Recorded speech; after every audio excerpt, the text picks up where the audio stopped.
para seguir conversando con el señor ministro de Justicia, Juan Jiménez Mayor. Señor ministro, hay quienes dicen que el presidente de la República, y lo dice por ejemplo Beatriz Merino, en una entrevista el día de hoy en El Comercio, se ha alejado del pueblo, el gobierno se aleja del pueblo y el modelo de solución de conflictos pues lleva inevitablemente a la violencia. ¿Siente usted eso? ¿Hay un alejamiento? No, yo creo que lo que alienta la violencia es el incentivo perverso que hay de impunidad. Yo creo en la protesta pacífica, lícita, dentro de los marcos legales. Lo que no creo es en la protesta vandálica, en la protesta destructiva que afecta derechos fundamentales de las personas. Todos tenemos derecho a protestar, todos lo hemos hecho además, en algún momento de nuestra vida, y lo podemos seguir haciendo, pero no podemos afectar derechos de terceros. Y ese es el problema que ocurre siempre. Hemos visto en el caso de Espinar hechos realmente violentos, hay policías heridos, casi 100 policías heridos. Sorprende que el único detenido sea el alcalde Moyohuanca. No, existieron varias... No, por ejemplo, el presidente del Frente de Defensa. Pero esta persona está denunciada. Y no vamos a esperar. Tiene 5 meses de detención preventiva. Bueno, esperemos, yo entiendo que hay una denuncia en giro contra esta persona y contra varios más. Y esperemos la decisión judicial, eso todavía no ha sido resuelto. Pero lo que sí es cierto es que hay un distanciamiento entre el pueblo y el gobierno. Y esto puede llevar peligrosamente al gobierno a un aislamiento. No confundamos. Porque yo veo ahora cada vez más voces, ya no de los radicales, sino de ciertos sectores del centro que empiezan a hablar de un gobierno que no tiene norte, que no tiene planeamiento en estos casos, que no prevé conflictos, que no los sabe enfrentar, con un presidente que prefiere recibir pues a rockeros, ir a las concentraciones de fútbol, salir de viaje, que están enfrentando los programas. Y esto es una crítica que hacen no solamente los ciudadanos a través de las redes sociales, sino también líderes políticos. Mire, en el Perú somos 30 millones de peruanos y los bullangueros, los que hacen estos ruidos políticos y manifestaciones que exceden el marco de la ley, son muy pocas personas. Y no confundamos al pueblo con estas personas que lo que hacen simplemente es tratar de desestabilizar al gobierno. O sea, ¿usted cree que las protestas no tienen ningún fundamento y son simplemente un manejo manipulador de un grupo nada más? Yo le voy a contar. Yo era viceministro en ese momento cuando se produjo la primera protesta que ocasionó lastimosamente un muerto en el caso de Cañete. Era una protesta vinculada a la no ampliación de una cárcel. Así es, un pabellón más en un penal, dentro de un penal. Era una cuestión súper desproporcionada, la forma de violencia en la cual la gente protestó por una cuestión que era básicamente elemental, de un centro penitenciario en esa zona. Por supuesto, después de que se montaron las mesas de diálogo, ya vino el tema del hospital, el tema de la universidad, una serie de peticiones, pero lo que estaba en el trasfondo de todo esto era una serie de frustraciones de la población. Es decir, la falta de trabajo, la precariedad en la cual están viviendo, en fin, cosas que son seculares, cosas que son históricas probablemente en el país. Y aprovecho para preguntarle, si habiendo sido viceministro, y viendo, no digo de afuera, pero por lo menos un papel protagónico, ¿fue bien manejado ese conflicto? ¿Se llevó al presidente de la República a sobrevolar en helicóptero eso no la es verdad. zona? El presidente nunca estuvo en la zona. Perdóneme, las noticias nos dijeron Sí, eso, que fue un sobrevuelo del presidente. Eso no fue cierto. Y es más, el gobierno terminó dando marcha atrás en la construcción de un pabellón. Sí. O sea, dentro de su casa dijo, ya está bien. No voy. Así es. Entonces, ¿hubo buen manejo? Sin duda que no, pero el problema Ese es el tema. El problema no es ese, sino que el problema es que la gente, o un sector de la población del Perú, que no voy a decir que sea mayoritario, porque no lo es, tiene un problema de frustración en general. Este 50 y 50% electoral que hemos tenido el año pasado para las elecciones plantea eso también. Y creo que, digamos, la gente tiene que entender que estamos tratando de construir un país mejor, un país con inclusión, un país con un modelo de desarrollo productivo, ojalá diversificado, ¿no es cierto?, no tan dependiente de la minería, que es el problema quizás que tenemos hoy día y que tenemos que entender todos. Pero también imposible sin la minería, ¿no es cierto? Es parte del modelo. O sea, el desarrollo de infraestructura, en fin, las posibilidades de trabajo en el Perú están encadenadas hoy día lastimosamente a este sector y tenemos que ver la forma de ampliarlo. Ese es el gran reto que tenemos de aquí en adelante, ¿verdad?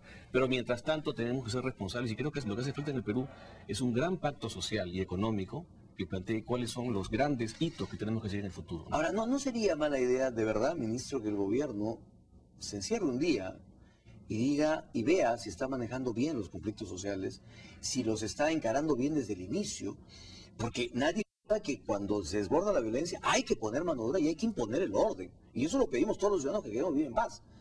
Pero no puede ser que todos los conflictos terminen en violencia. O sea, alguien tiene que encontrar la manera creativa de desactivarlos. O por lo menos Seguridad del Estado y la Fiscalía de Prevención del Delito tienen que actuar antes de y no después de. Porque obviamente todas las bombas Molotov, todas estas cosas se trasladan antes, no después. Entonces, ¿por qué Inteligencia, Seguridad del Estado, Prevención del Delito, Policía Nacional no actúan antes? No empiezan a ver antes para desactivar y no después de. Mire, en realidad la información de quiénes son las personas y cómo se vienen manejando los conflictos desde el punto de vista de violencia es una información que se maneja. El problema es que nadie puede detener a nadie por eso, sino que hay que esperar probablemente que esto suceda y prevenirlo efectivamente, ¿verdad? Sí, ministro. Pero lo que quiero decirle en este punto es que es muy complicado estar en un escenario de permanentes conflictos que no tienen una sustancia real de demanda social muchas veces, sino que tienen una demanda política, de un proyecto político que está en ciernes en muchos de los conflictos sociales. Lo vemos en Cajamarca clarísimamente. Y que se van a acrecentar 2013 con mires al 2014. Por eso yo creo que tenemos que tener acá, desarrollar un pacto, digamos, social en el Perú que permita efectivamente analizar el modelo de desarrollo por parte de todos los actores en el país. Pero lo curioso es que dicen que el caldo de cultivo ha sido el presidente Ollantumala, con su campaña electoral donde ha atacado a la minería, ha atacado a las industrias, ha atacado a la gran empresa. Es decir, él es en este momento el preso de sus propias promesas y de sus propias arengas. Y entonces la gente lo que le dice es, ¿por qué ahora me traicionas? Te di el voto sobre la base de tus arengas, te di el voto sobre la base de tus mítines en los que me prometías determinada cosa. Y ahora me atacas cuando te pido que cumplas con eso. ¿Qué hacemos con eso? Ese es el caldo de cultivo, la gran transformación. Mire, aquí tenemos que ver un tema de madurez y responsabilidad. En realidad estamos en este momento conduciendo un gobierno que busca un modelo de desarrollo que no es incompatible con la comunidad, ni con el desarrollo social, ni con la inclusión, ¿verdad? Que es lo que justamente está promoviendo el gobierno con una serie de políticas nuevas que están siendo impulsadas y estamos trabajando. Aquí lo que tenemos que ver es de qué forma las personas pueden, desde el punto de vista maduro, de un punto de vista, digamos,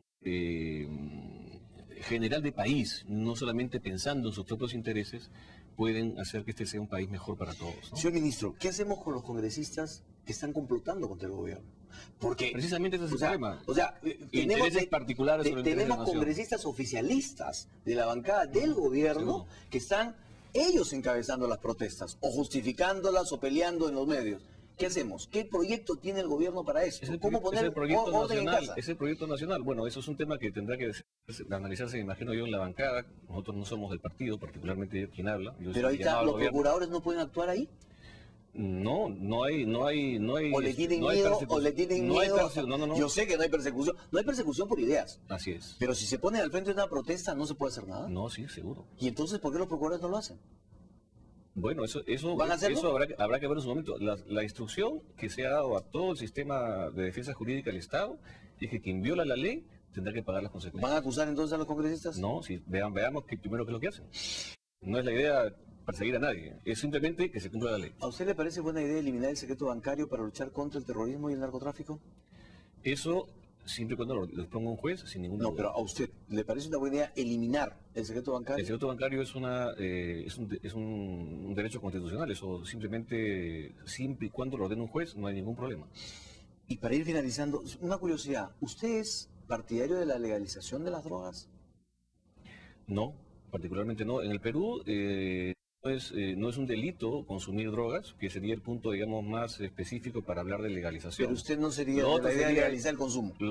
El consumo está legalizado en el Perú. Lo que no está legalizado es el tráfico, drogas, ¿no? A todo tipo de drogas. Lo que no está legalizado es el tráfico, es decir, la venta de drogas en general. Y eso tiene que seguir así, es un tema fundamental nuestro, ¿no? Señor ministro, la reforma de la Comisión Interamericana de Derechos Humanos se plantea a partir de mañana. Sí. ¿Qué posición tiene el Perú? ¿Acompaña a Venezuela en su posición crítica? No, sin duda que no. Nosotros estamos planteando una posición responsable, una posición que busca el fortalecimiento de la Comisión a partir, por supuesto, de que se comprenda que estamos en este momento en la región en un escenario democrático, en un escenario en donde buscamos que los países se fortalezcan y no se debiliten en el ámbito de derechos humanos. Buscamos que tenga una mayor ponderación en estos criterios, buscamos que la Comisión no ataque a los gobiernos como lo viene haciendo. Buscamos, ¿Se siente que los está atacando? por supuesto, están asumiendo una posición muy nociva.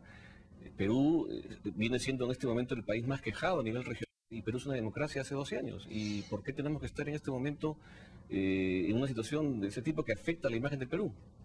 Y finalmente, usted tenía un entredicho con el Diario del Comercio el día de ayer, una carta y una respuesta en el editorial.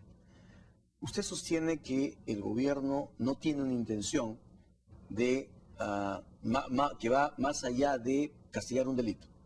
Absolutamente. Sin embargo, el Comercio le contesta y le dice que hay, y le enumera todas aquellas acciones que ha hecho el gobierno, en las cuales lo que parece es una campaña contra, no sé si el grupo o el diario Perú 21 específicamente. No, aquí lo que ha habido es un acto delictivo de Puntual. de un pseudo periodista que ha interceptado comunicaciones de ministros, interceptado decisiones del Consejo de Ministros, afectando también en este punto los altos intereses del Estado.